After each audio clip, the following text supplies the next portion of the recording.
ridiculous. Minor drug offenses. Most of it is minor. This kid. Yeah. I'm sorry. This kid who. Yeah. That's it. Where's the war on drugs? Burning American flags. 8-to-1 ratio. I know. No, he's breaking up again. Hey, yeah, I don't know if. Yeah. There are more young black people in jail right now than if there were ever in the slave fields. There are more young black people today in prison, young black men, than there are in college. We have a big problem, and the problem is we got to address it. And I don't blame guys for saying, hey, they came from that era. They see what Section 8 housing does, what the reservation does, what the prison industrial complex does. And, we got to stand up as a country and say enough. We need rehabilitation. We need to end this silly war on drugs and start rehabilitating people and helping them, not putting them in cages. And that's another thing, because there's so many young black men in cages now. That's a big problem. And if you don't want to recognize it, that's fine. But we do need to pray for them. We need to try to get them out, and we need to try to help the inner city people. I agree with you. That's why I said that the war can't be an emotionalism. It has to be where God rules the people.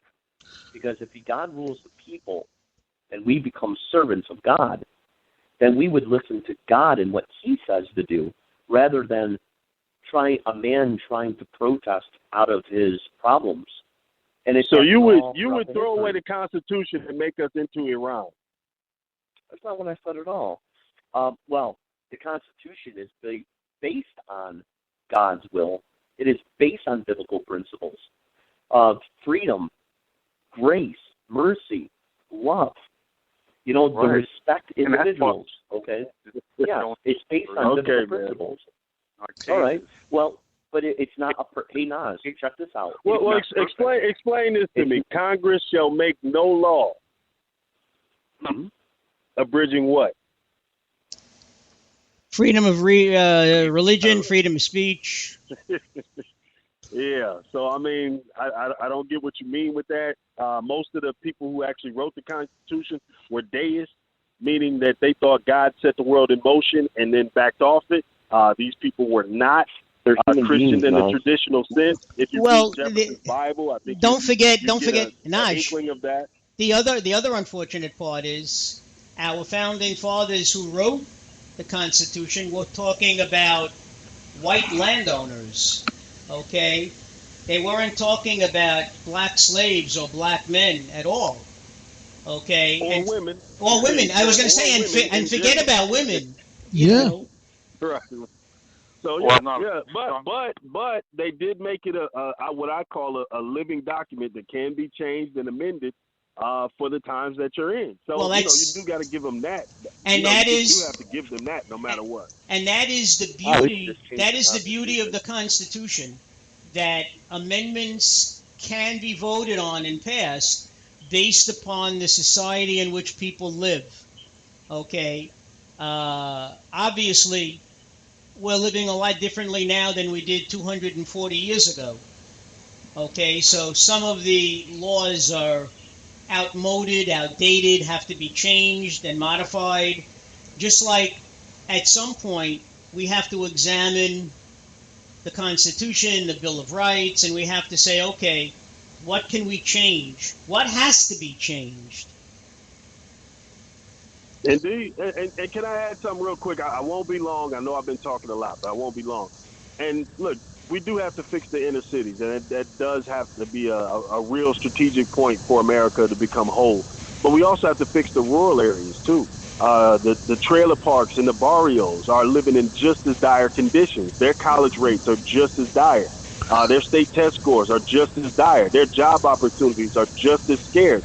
People end up working in the same, type of capacity that their father or mother did. Well, you're talking about scraping by. So you're talking about Appalachia, West Virginia. Well, no, not just Appalachia. Oklahoma. I'm talking about every state.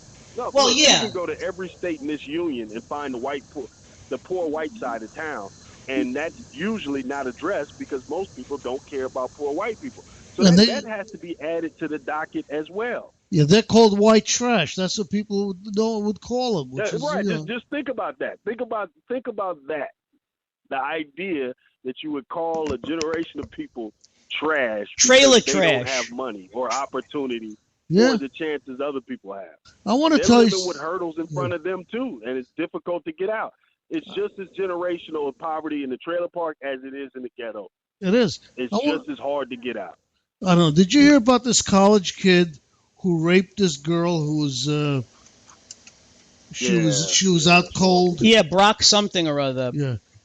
He got 3 months. He served 3 months, which was half his 6-month sentence. Which and is now ridiculous. He's out. That's for rape. Yeah. And here you got guys getting caught for marijuana, spending 20 years. Third offense. The thing about that is 3 strikes and you're out. People are standing in front of his house protesting him, but what they're missing is you need to be protesting the judge who gave him 3 months, not protesting the rapist. You need to be protesting the person who said this person should get another chance and jail might ruin his life. Like, that's what the judge said. The judge is the person who needs to be out of that seat because he's obviously not qualified to handle that kind of power. But if you catch... People are spending their time going after the kid, and I think we need to go after the judge. Yeah. And then on the other side of the coin, you have judges who are exceptionally hard on minority youth when it comes to dishing out sentences, okay, on the other side of the coin.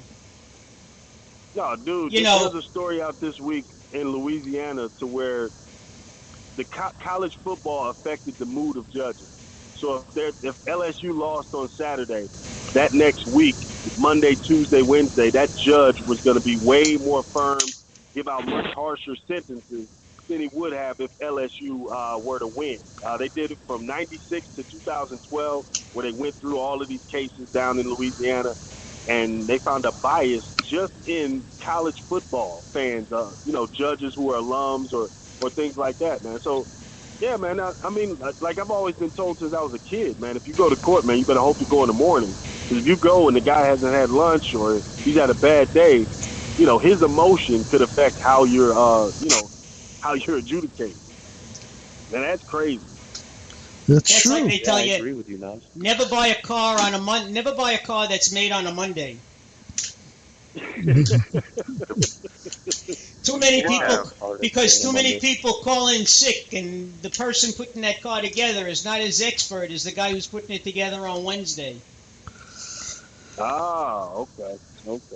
Yeah. But I think it doesn't even become a racial thing when you talk about poor. Poor is poor. If you're a poor minority or a poor white and you don't have the proper representation, you're going to get the shaft. You never heard of a well-to-do middle-class white or black young man going to prison or doing any more time that he has to, like, i.e., the 6 months that Brock Peters got for raping that woman. Okay, and he only served 3 months. Okay, it would traumatize him to be locked up for the other 3 months, That's crazy. Now, that's injustice. Sure it is. That's injustice. Yeah. Our whole system's injustice. My son... Well, guys, if there's... I'll give you... one thing that went in the right direction this time, and they outlawed for-profit prisons. For-profit prisons are going out, which is a good step in the right direction because we have way too many people in jail right now. Are we getting rid of Joe Arpaio? What's that? Are we getting rid of Joe Arpaio in Nevada or New Mexico, wherever he is? No, I don't think so. I think the sheriff is still there, but the fact that sheriff was voted in all of those times kind of tells you that there's a lot of people there who agree with his message and the things that he said, which is even more scary than that damn sheriff. I got to tell you, he's 80 years old. Story. I got to tell you a true story. My son, who's a cop, has a friend. I won't mention his name. He's Hispanic, okay? and he was arrested for statutory rape. He didn't know how old the girl was. All right, I think she was 15 going on 16. She was agreeable to the sex. Okay?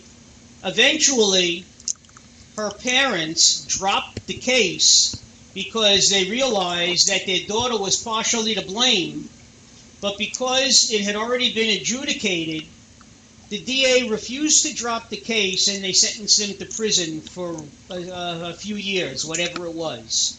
Okay? Had he been white, he never would have gone to jail. And now he's got a record for his and wife. now he has a record because of it. Okay, when, you know, the girl set him up. She said yes. He asked how old she was. She told him she was a certain age. Parents caught them together. Eventually, I guess she pleaded his case and said, look, I wanted it. It's not his fault.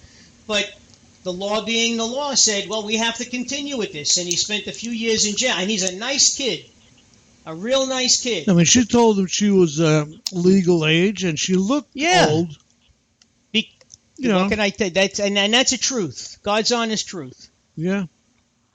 And I know the kid is a smart. I know you do. Because Matt knows him too. That statue blindfolded is apropos. This legal system is horrible right now. And, well, you don't know we that. need to address it. Well, you know, we need to do it. There's another statue, and part of, you know, the lady holding the scales, you know, you can see her eye peeking through there, you know, so not always true. Not always true.